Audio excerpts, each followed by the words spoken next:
부활절 7번째 주간을 보내시고 가정의 달 5월을 보내고 계시는 여러분들에게 하나님 우리 아버지와 주 예수 그리스도로부터 은혜와 긍휼과 평강이 가득하기를 주님의 이름으로 축복합니다. 5월은 어린이날이 있고 어버이날이 있고 부부의 날이 있습니다. 그래서 5월은 우리 모두의 가정의 달이기도 하죠. 가정은 인간 사이 집단 중에 가장 작은 삶의 공동체입니다. 그래서 인간은 기본적으로 가정을 통해 안식과 또 위로와 쉼을 얻게 됩니다. 이 가정을 만든 것은 인간이 아니라 하나님이십니다. 가정이 신성하고 소중한 이유는 바로 이 때문인 것입니다.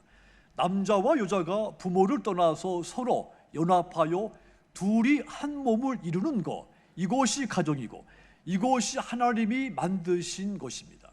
창세기 2장 24절 보시면 이러므로 남자가 부모를 떠나 그의 아내와 합하여 둘이 한 몸을 이룰지로다 그랬습니다. 합하여 둘이 한 몸을 이루라고 했습니다. 하나님께서 결혼과 가정이라는 것을 만들으셨다는 뜻입니다. 오늘 본문 하나님께서 세우신 만드신 이 가정에 관한 가정 규범입니다. 성경에서 가정 규범의 가장 대표적인 말씀이 골로새서 3장 18절에서 21절입니다. 여기 보면 남편과 아내의 관계, 부모와 자식의 관계, 아주 구체적이고 실제적인 규범을 담고 있습니다. 가족 구성원의 표준, 또 방향, 가족이 지향해야 할 가치가 무엇인가를 적시해 주었습니다. 초대교회 당시 기독교가 이방인 세계로 전파가 되면서 기독교인의 가정이 이방인들의 가정과 무엇이 달라야 될지 고민하게 만들었습니다. 그래서 이 사도 바울이 골로새의 교인들에게 기독교인의 가정이 어떻게 믿지 않는 사람들의 가정과 구별되어야 되는지를 자세하게 상세하게 보여준 겁니다. 골로새서가 기록될 당시 헬라의 철학이나 종교나 문화를 한마디로 말하면 골로새서 3장 5절입니다. 보십시오. 우리 함께 읽겠습니다. 그러므로 땅에 있는 지체를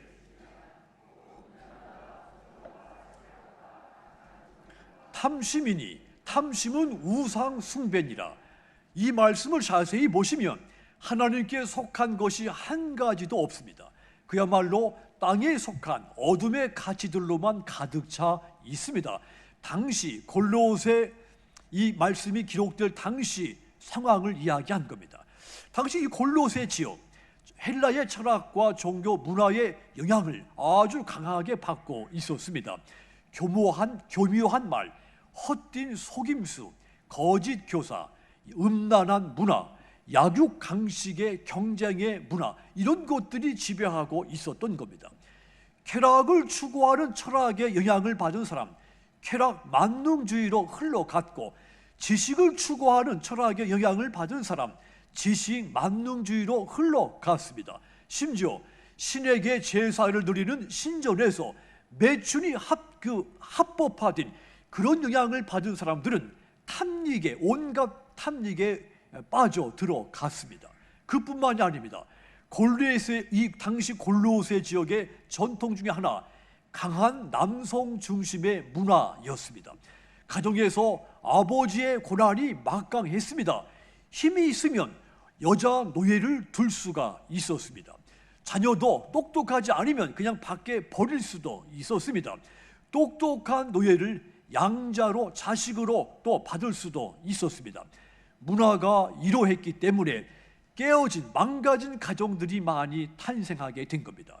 그래서 바울이 이 골로새 교인들에게 하나님이 만들어주신 이 가정의 규범, 방향, 가정이 추구해야 할 가치 등에 대해서 상세하게 가르쳐 준 겁니다.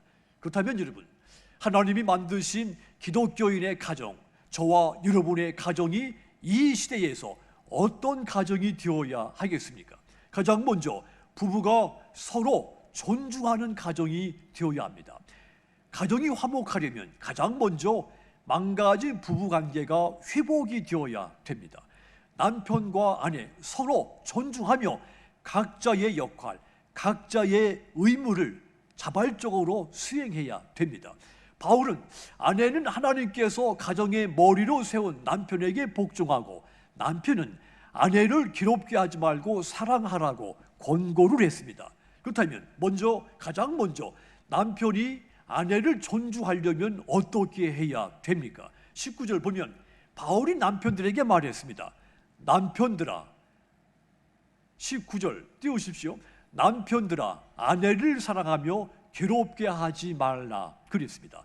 남편은 아내를 사랑하고 아내를 고통스럽게 해서는 안 된다고 했습니다. 괴롭게 하지 말라, 이 말을 문법으로 보면 이 현재 진행형 동사로 돼 있습니다. 한마디로 이것은 선택이 아니라 반드시 해야 된다는 말입니다. 아내에게 분노를 퍼붓지 말고 아내에게 더럽고 폭력적인 말, 비방을 하지 말라고 했습니다.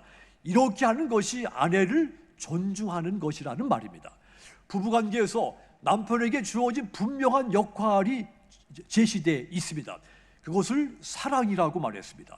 이 사랑은 조건이 없는 희생적인 사랑을 말했습니다. 한마디로 남편이 가정에서 아내를 존중하는 마음으로 사랑을 하되 조건이 없이 사랑하고 자신의 삶을 희생하며 사랑하라 이 얘기입니다. 에베소서 5장 25절 보시면 남편들아 아내 사랑하기를 그리스도께서 교회를 사랑하시고 그 교회를 위하여 자신을 주신같이 하라 그랬습니다. 성경은 예수님을 신랑이라고 표현했고 교회를 그의 신부라고 표현을 했습니다. 여기서 말하는 교회, 눈에 보이는 건물의 교회가 아니라 하나님을 예배하는 성도들이 모인 것을 말합니다. 자, 그러니까 우리의 신랑 되시는 예수님께서 우리를 사랑하셨습니다. 에베소서 2장 1절 보면 그는 허물과 죄로 죽었던 너희를 살리셨도다 그랬습니다. 죄가 없으신 예수님께서 우리를 사랑하시기 때문에 보혈의 피를 흘려 우리를 구원하신 것입니다. 이 예수님의 사랑, 조건이 없으며 희생적인 사랑입니다. 우리가 이 사랑을 받았기 때문에 죄와 사망과 멸망에서 구원을 받을 수가 있었던 것입니다. 자, 그런데 우린 때때로 어떠합니까? 나는 이 사랑과 구원을 받기에 당연한 것이다, 이렇게 여길 때가 있습니다. 내가 마땅히 누려야 할 것으로 간주할 때가 있습니다. 하지만 여러분, 신랑 되신 예수님께서 나를 사랑하셔서 구원하시기 위해 십자가에서 목숨을 버리셨다는 사실을 잠시도 잊어서는 안 되는 것입니다. 예수님이 나를 사랑하셔서 나를 살리기 위해 대신 죽으셨다는 사실, 이 영원한 진리를 잠시라도 망각해서는 안 되는 것입니다. 바울이 남편들에게 이 예수님처럼 조건이 없이 희생적으로 아내를 사랑하라고 권고한 것입니다. 아내를 배려하고 아내를 최고의 관심 대상으로 두고 자기 자신보다 아내를 우선순위에 두고 아내의 행복을 위해서 봉사하라고 했습니다. 남편이 이렇게 아내를 사랑하는 모습을 통해서 예수님이 교회를 어떻게 사랑하시는지를 세상에 보여주어야 한다고 했습니다. 이것이 아내를 존중하는 모습인 겁니다. 한마디로 남편은 아내를 존중함으로써 주님이 교회를 어떻게 사랑했는지 삶을 통해 아내 사랑하는 모습을 통해 세상에 나타내 보이라고 했습니다. 이렇게 예수 믿는 사람의 가정은 먼저 남편은 아내를 조건이 없이 희생적인 사랑을 함으로써 존중해야 되는 겁니다. 그렇다면 반대로 아내는 또한 남편을 어떻게 존중하기 위해서는 어떻게 해야 됩니까? 골로새서 3장 18절을 보십시오. 아내들아 남편에게 복종하라, 이는 주 안에서 마땅하다 그랬습니다. 남편에게 복종하라고 하는 말, 이 명령은 현대 여성들에게는 이해되지 않는 명령으로 들릴 수 있습니다. 물론 이 명령이 군대식의 명령은 아닙니다. 하면 해야 되는 그런 명령은 아니죠. 복종하라, 한마디로 자발적으로 그 질서에 하나님이 세우신 그 권위에 따르라는 뜻입니다. 하나님이 남편에게 두신 그 권위 아래 자발적으로 억지로가 아니라 스스로 자발적으로 따르라고 하는 명령인 겁니다. 순종의 자리에 서라는 이야기죠. 남편을 그렇게 존중하라는 명령인 겁니다. 아내가 남편과의 관계에서 자신이 맡은 일에 자발적으로 행할 때 이것이 남편을 존중하게 되는 것이며, 이를 통해서 교회가 예수님께 어떻게 복종하고 순종해야 되는지를 나타낼 수가 있는 겁니다. 성경에 보면 아내가 남편에게 복종하라, 이 명령 위에도 여러 대상들에게 복종하라는 명령이 아주 많습니다. 로마서 13장 1절에 보시면 남녀를 불문하고 하나님이 위에 세운 그 권세에 복종하라고 했습니다. 고린도전서 16장 16절도 보면 교회 일꾼에게 복종하라고 했습니다. 디도서 2장 9절도 보면 육신의 상전에게 복종하라고 했습니다. 자, 그러니까 복종하라, 이 명령, 질서를 따르라는 말입니다. 아내가 남편보다 열등하니까 남편에게 복종해라, 이런 뜻이 아닙니다. 통치자가 일반 국민보다 우월하니까 국민은 통치자에게 복종해라, 이런 뜻이 아닙니다. 교회 직분자가 평신도보다 더 높은 직분자니까 복종하라, 이런 말이 아닙니다. 상전이 종보다 더 위대하고 높으니까 종은 상전에게 복종해야 된다, 이런 뜻이 아닙니다. 복종하라, 서로 맡은 역할에 따라서 세워진 그 질서를 따르라는 명령인 것입니다. 그래야 주님이 기뻐하신다고 했습니다. 결국 복종은 주님께 대한 행동이 되는 겁니다. 주님께서 복종하라고 명령하셨기 때문에 복종해야 하며, 그렇게 복종했을 때 주님이 우리의 모습을 통해 기뻐하신다고 했습니다. 그래서 아내들, 남편에게 순종하는 모습을 통해서 교회가 예수님께 어떻게 순종해야 되는지를 보여주어야 되는 겁니다. 그러므로 여러분, 기독교인의 가정으로서 부부가 서로 존중하는 가정이 되어야 된다고 했습니다.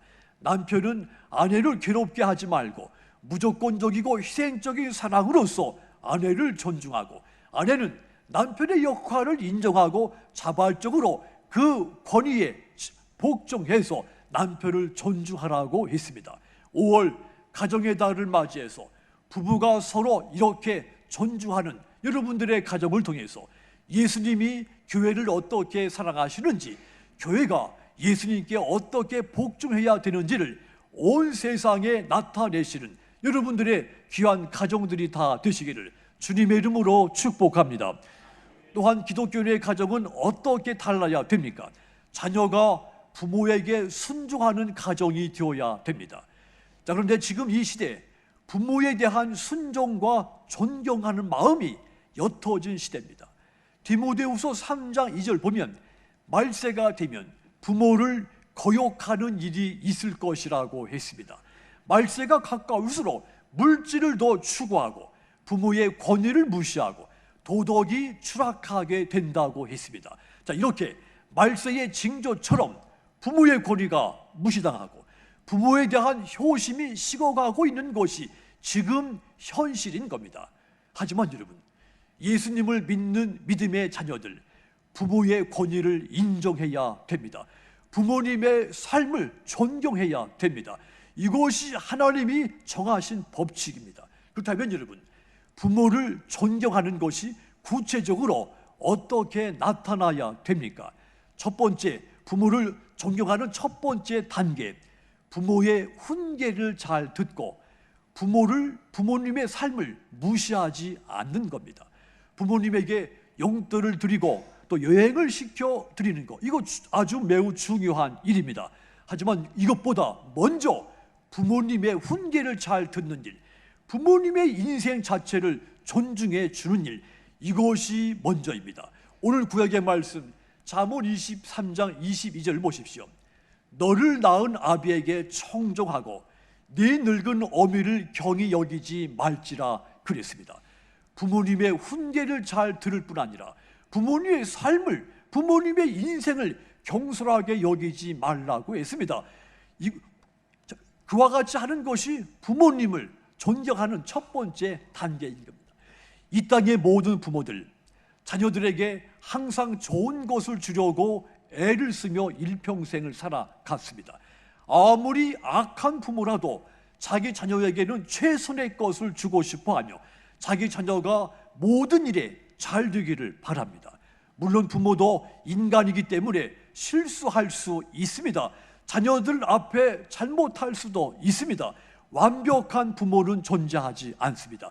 완벽한 부모라고 하는 것은 어린아이 세계, 상상 세계 속에서만 존재하는 겁니다. 당대에 완벽했던 이 사람 노아도 자식들 앞에서 실수를 범했습니다. 이 세상에 자녀 앞에서 완전한 부모란 존재하지 않습니다. 하지만 여러분, 모든 부모는 불완전한 존재지만 자기 자녀들이 내 인생을 인정해 주었으면 그런 바람들을 가지고 있습니다. 자녀들에게 자신의 인생을 인정받을 때 부모는 보람과 기쁨을 느끼게 되는 겁니다.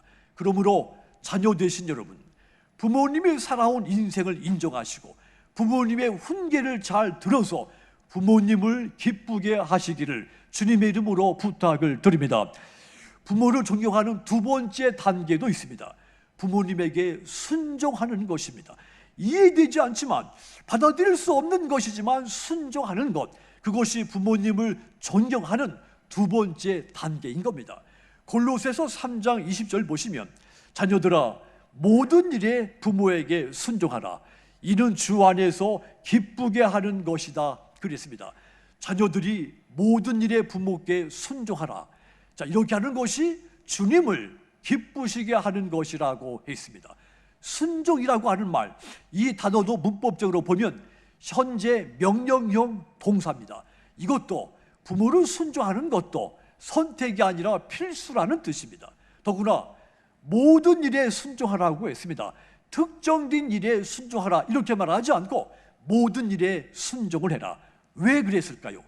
부모님에게 순종하는 것이 곧 주님을 기쁘시게 하는 것이기 때문입니다. 예수님을 믿는 자녀, 마땅히 행해야 될 일이라는 뜻이 담겨져 있는 겁니다. 기독교인의 자녀, 세상보다 더 많이 부모님께 순종해야 됩니다. 이것이 우리를 지으신, 우리 가정을 창조하신 하나님을 기쁘게 하는 일이 됩니다. 하나님은 이스라엘 백성들을 애굽에서 구출해 내신 다음에 그들에게 삶의 법칙을 제정해 줬습니다. 그것이 바로 십계명입니다. 십계명은 하나님과의 관계, 다른 사람과의 관계에 대해서 규정해 주신 너무도 거룩한 법입니다. 출애굽기 20장 12절을 보십시오. 네 부모를 공경하라. 그리하면 네 하나님 여호와가 내게 준 땅에서 네 생명이 길리라 그랬습니다. 하나님은 부모를 공경하는 자손들에게 장수의 복을 주겠다고 약속을 한 겁니다. 그러므로 여러분, 기독교인의 가정으로서 부모님에게 순종하는 자녀들이 되시도록 주님의 이름으로 부탁을 드립니다. 우리에게 부모님을 주신 하나님께 감사하시고 주 안에서 그 부모님께 순종해서 마침내 주님을, 하나님을 기쁘시게 하는 여러분들이 모두 되시기를 바랍니다. 그리하여 하나님께서 부모를 공경하는 자에게, 부모님에게 효도하는 자에게 주시는 장수의 복을 누리시는 저와 여러분들이 모두 되시기를 주님의 이름으로 축원합니다. 또한 기독교인의 가정이 어떻게 달라야 되는가? 세 번째 마지막이 있습니다. 부모가 자녀를 노엽게 하지 않는 가정이 되어야 하는 겁니다. 골로새서 3장 21절 다시 보십시오. 아비들아 너희 자녀를 노엽게 하지 말지니 낙심할까 함이라 그랬습니다. 부모들은 자녀들의 감정을, 자존심을 건드려서 화나게 해서는 안 된다는 뜻입니다. 성경은 자녀에게만 부모를 공경하라 이렇게 명령하지 않고 부모에게도 마땅히 자녀에게 행할 것을 명령을 한 겁니다. 아비들아 너희 자녀를 노엽게 하지 말라. 이 명령, 그 당시 사회 분위기에서 볼 때는 참으로 놀라운 명령이었습니다. 상상을 뛰어넘는 명령이었죠. 아비들이 자녀들을 노엽게 해도 되는 그런 세상이었기 때문입니다. 부모와 자녀의 관계에서 종곡을 정확히 찌른 명령입니다. 자녀를 반복적으로 습관적으로 노엽게 하면, 자존심을 건드려서 화나게 하면 자녀들이 성장하는 과정에서 자존감이 떨어지게 마련이죠. 절망하게 됩니다. 자녀들 스스로 설 수 없게 만들어 버리게 되는 겁니다. 그래서 자녀들의 감정을 건드려 화나게 하지 말라고 권고를 한 겁니다. 여기서 이 아비는 양육자, 보호자를 뜻합니다. 그 당시 사회, 말씀의 뜻이 아비들에게 자녀에 대한 모든 권한을 무제한적으로 부여했던 사이였습니다. 자식이 멍청하다고 싶으면 그냥 밖에 버려도 되는 반인권적인 사이였죠. 그런데 기독교인은 그와 같아서는 안 된다고 제시해 준 겁니다. 노엽게 하지 말라, 자녀를 존중하라고 하는 말입니다. 자녀를 인격체로 대하라는 뜻입니다.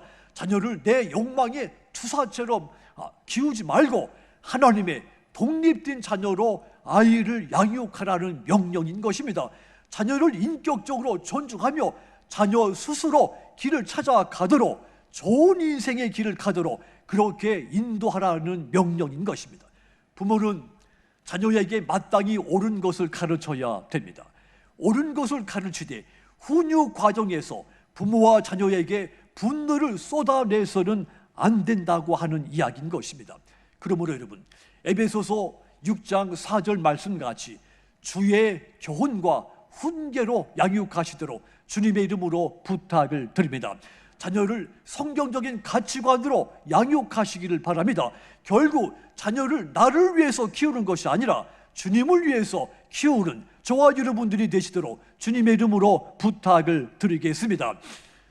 그러므로 여러분, 자녀를 키우고 계시는 여러분, 자녀를 양육하실 때 자녀를 노엽게 하지 말고 마땅히 옳은 것을 가르치되 주의 교훈과 훈계로 잘 양육해서 여러분의 자녀들의 미래에 큰 비전을 꿈고 그 비전을 이루어낼 수 있도록 이끌어 주시기를 부탁드립니다. 성도 여러분, 자녀는 하나님께서 여러분들에게 주신 가장 소중한 선물이라고 했습니다. 성경은 시편 127편 3절에 보면 자녀는 하나님의 기업이라고 했고 상급이라고 했습니다. 잠언 16장 6절에 보면 자녀는 우리에게 영화라고 했습니다. 또한 잠언 23장 24절 보시면 자녀는 부모들에게 즐거움이라고 했습니다. 그러므로 자녀들의 인격적인 감정을 건드려 화나게 하지 말고 오직 주의 교훈으로 훈계해서 마침내 여러분의 자녀들이, 여러분의 손주들이 하나님과 사람들 앞에서 칭찬과 사랑을 받으며 하나님 나라의 기둥이 되고 기독교인의 훌륭한, 참으로 뛰어난 리더들이 모두 될 수 있도록 주님의 이름으로 자녀들을 축복합니다. 사랑하는 성도 여러분, 5월은 우리 모두에게 가정의 달이라고 했습니다. 우리는 기독교인으로서 세상과 차별 있는 구별된 그런 성경적인 가정을 건축하는 가정의 건축자들입니다. 여러분이 결혼해서 가정을 이룬 부부라면 부부가 서로 존중해서 하나님 앞에서 화목하고 아름다운 가정을 건축해 가시기를 바랍니다. 여러분이 자녀 세대라면 효심이 식어버린 이 시대 속에 살면서 시대의 풍조에 따르지 말고 부모님께 순종하여 부모님께 효도를 다하셔서 부모님의 인생을 인정하여 부모님을 기쁘게 하시기를 주님의 이름으로 부탁을 드립니다. 또한 여러분이 부모 세대라면 자녀들의 감정을 건드려 화나게 하지 말고 자녀들을 존중하여 사랑으로 양육해서 자녀들의 꿈을 펼칠 수 있도록 양육해 주시도록 부탁을 드립니다. 그리하여 여러분의 가정들마다 하나님 보실 때 가장 아름답고 화목하고 큰 비전이 보이는 불신자의 가정과 차별된 기독교인의 가정 모두가 다 되시도록 주님의 이름으로 축복합니다. 기도하겠습니다.